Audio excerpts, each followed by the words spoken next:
What if a long-lost people, hidden in the remote hills of northeast India, turned out to be part of an ancient biblical story still unfolding today? In the lush, green mountains of Manipur and Mizoram lives a small but passionate community with a remarkable claim. They believe they are descended from one of the 10 lost tribes of ancient Israel. They call themselves the Bnei Manasseh, Hebrew for sons of Manasseh. They light candles on the Sabbath. They chant melodies that resemble ancient Hebrew prayers. They share oral traditions about Abraham, Isaac, and Jacob, tales not learned from books or missionaries, but passed down through generations like a sacred inheritance. And in a surprising twist, the Israeli government has recognized many of them as part of the Jewish people. Could this be the beginning of something greater? Are we witnessing the quiet return of a tribe thought lost for nearly 3,000 years? Their story begins centuries ago, before modern borders, before maps marked their homeland. According to historians and oral accounts, their ancestors once lived in the northern kingdom of Israel. That kingdom, composed of 10 tribes including Manasseh, was overtaken by the Assyrian Empire in 722 BC. Unlike ordinary conquests, this one scattered entire populations, forcing families into exile far from their homeland. Most scholars believed those tribes were lost forever, absorbed into the tides of history. But some oral traditions tell a different tale. They speak of a migration stretching from ancient Samaria through Persia, across Tibet and Burma, and finally arriving in the hills of northeast India. Along the way, the Bnei Manasseh say they stayed in a place known as the Shinlong Caves, a location they describe as a major waypoint in their journey of survival and remembrance. Through wars, empires, and centuries of change, they preserved fragments of identity, rituals, songs, and stories that echo a much older past. They endured exile, yet never forgot where they believed they came from. But why this tribe? Why Manasseh? In the book of Genesis, Manasseh is described as the firstborn son of Joseph, born during Joseph's years of influence in Egypt. At the end of Jacob's life, something unusual happened. He adopted Joseph's sons, Ephraim and Manasseh, giving them inheritance rights equal to his own sons. This elevated Manasseh's role in Israel's tribal legacy. Later, the book of Joshua records that the descendants of Manasseh received land on both sides of the Jordan River, one of the only tribes to inherit such a vast territory.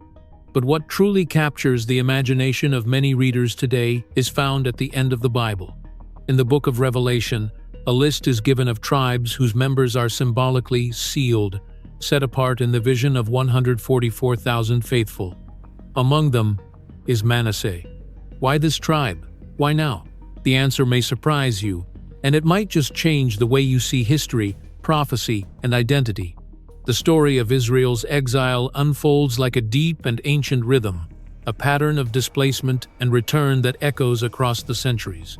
It began in 722 BC, when the Assyrian Empire swept through the northern kingdom. 10 tribes, entire communities, were scattered like dust in the wind. Then, in 586 BC, came the Babylonian exile. Jerusalem was captured, and the people of Judah were taken away in chains. But unlike the northern tribes, those exiles came back. They rebuilt. They restored. They returned. What followed, however, would change everything. In the 1st century, during his final days in Jerusalem, Jesus spoke with striking clarity. He warned his followers that the great temple, so central to their faith, would not survive. In the Gospel of Luke, he says, "The days will come when not one stone will be left on another." It seemed impossible. But in 70 AD, it happened. Roman legions laid siege to Jerusalem. The temple burned. The city fell. And once again, the people scattered. This time, for nearly 1,900 years. Across Europe, the Middle East, and beyond, Jewish communities endured persecution, exile, and centuries of wandering. Pogroms, forced conversions, and a constant search for safety defined generations. And yet, in 1948, against all odds and all predictions, they returned. The modern state of Israel was born. It was more than politics. It was a homecoming. But the story didn't end there. In the 1950s, Far from the Middle East, in the misty hills of northeast India, something remarkable happened. A tribal elder reported a dream, a vivid, stirring vision of a land flowing with milk and honey. A place he felt his people once knew, long before memory. A place that felt like home. Soon after, Christian missionaries arrived in the region, bringing Bibles translated into local dialects. But something unexpected took place. These communities didn't discover the Bible. They recognized it. The festivals they celebrated, the prayers they recited, the traditions they practiced, they all echoed the ancient texts. Not as something new to adopt, but as something long known and somehow remembered. They weren't being introduced to Israel. They were recalling it. And then came a turning point. In 2005, the chief rabbi of Israel made a historic declaration.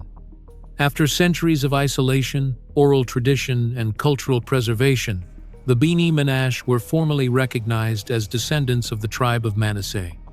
For the first time in nearly 3,000 years, their journey home had an official beginning. But recognition doesn't always come with immediate action. In May 2023, ethnic violence erupted across the northeast region of India. Homes were destroyed. Synagogues were burned.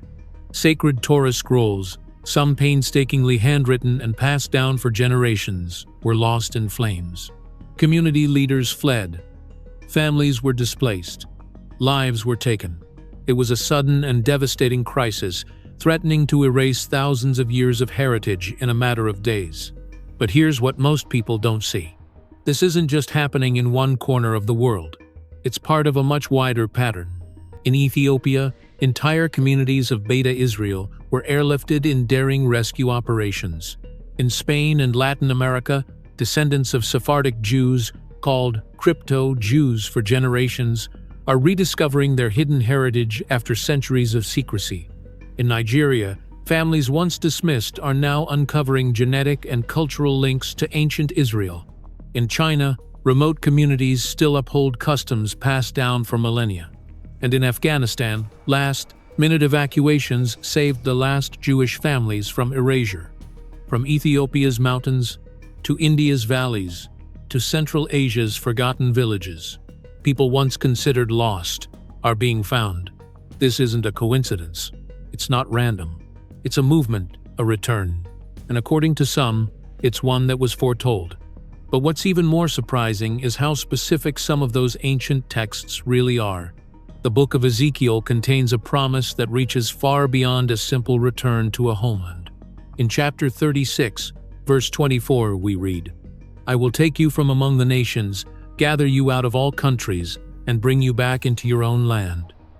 Many stop reading there, seeing only geography, borders, and movement.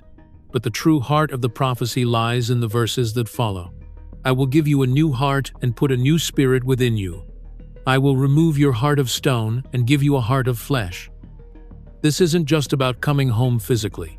It's about a transformation of the heart, a return that is both geographic and spiritual. Centuries later, the Apostle Paul wrote about this mystery in his letter to the Romans.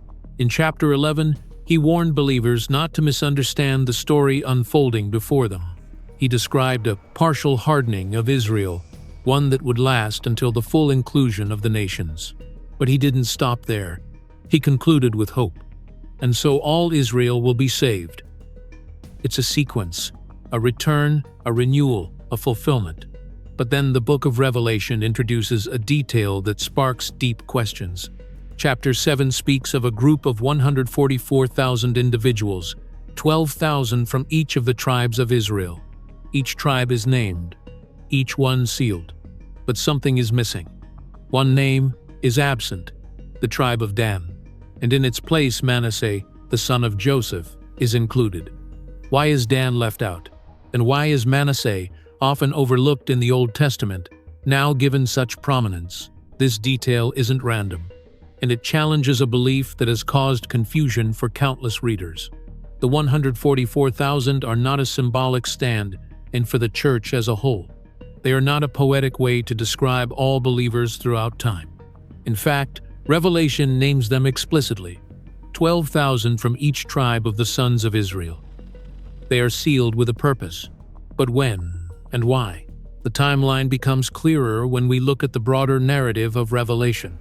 These individuals are sealed after 6 seals of judgment have already been opened.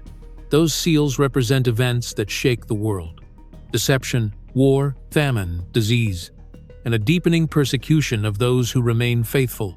It's a time of upheaval, described by Jesus as a great tribulation, unlike anything the world has ever seen. And in the midst of this, a group is marked not for destruction, but for protection. Not because they are better, but because their role in what happens next is essential. In the Gospel of Matthew, Jesus speaks of a time of immense global distress, a moment unlike any before or after it. For then there will be great tribulation, such as has not occurred since the beginning of the world until now, nor ever will again. And unless those days were shortened, no life would be saved. But for the sake of the elect, those days will be cut short. Matthew 24:21-22.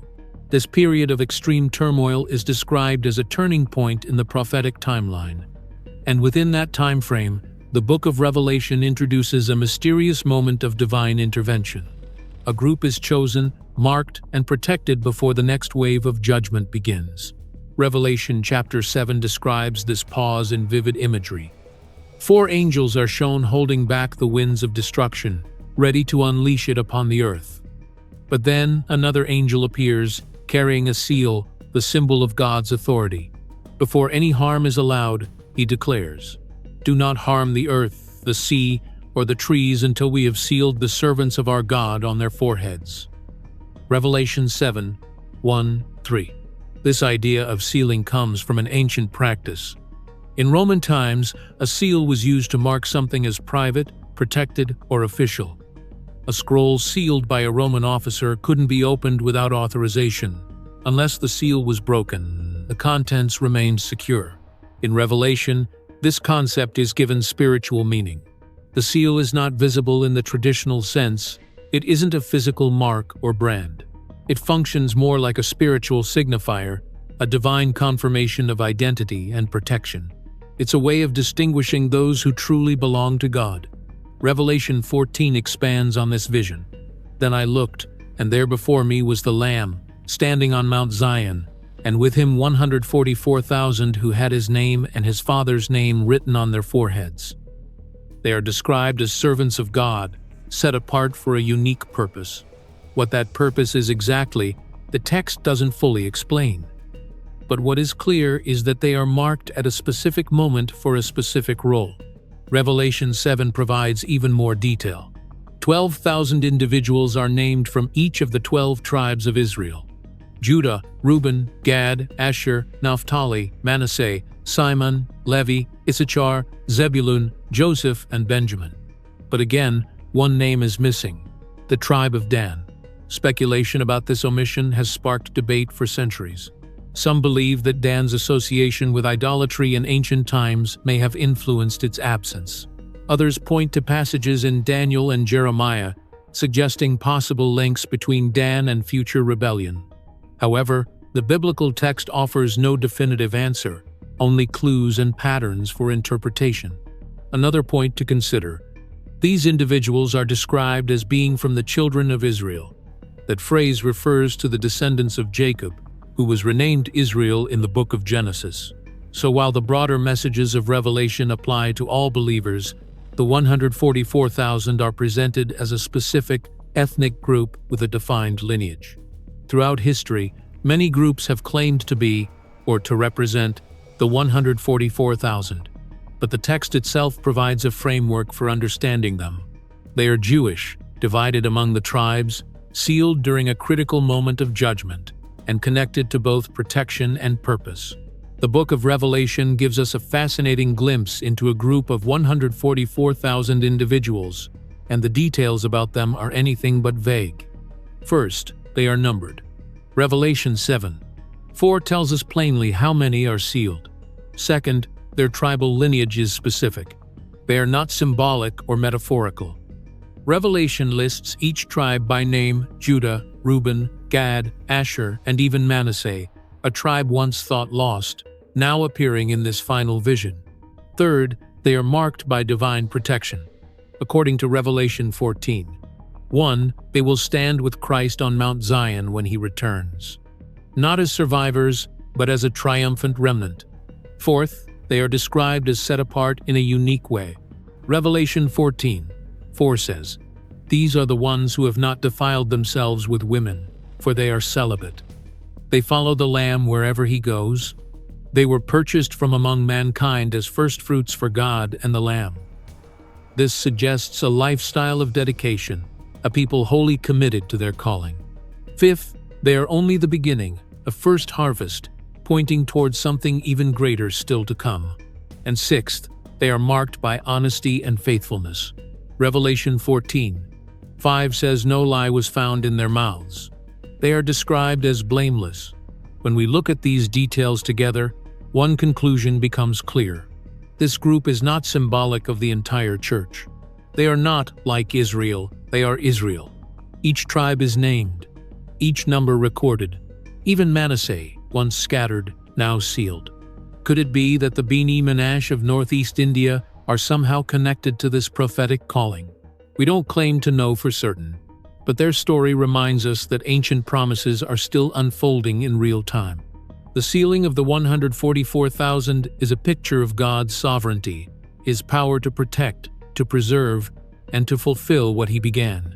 And in a time of global uncertainty, that truth offers hope. Let this sink in. Not one tribe is forgotten. Over 2,700 years of history, empires have risen and fallen. Persecutions have come and gone. Languages, borders, and cultures have changed. But through it all, God preserved. In the remote hills of India, in the highlands of Ethiopia, in forgotten villages across the earth, he kept his promise. This is the same God who told Abraham his descendants would outnumber the stars. The same God who gave David a covenant of kingship. The same God who spoke through Jeremiah of a new covenant written on the heart.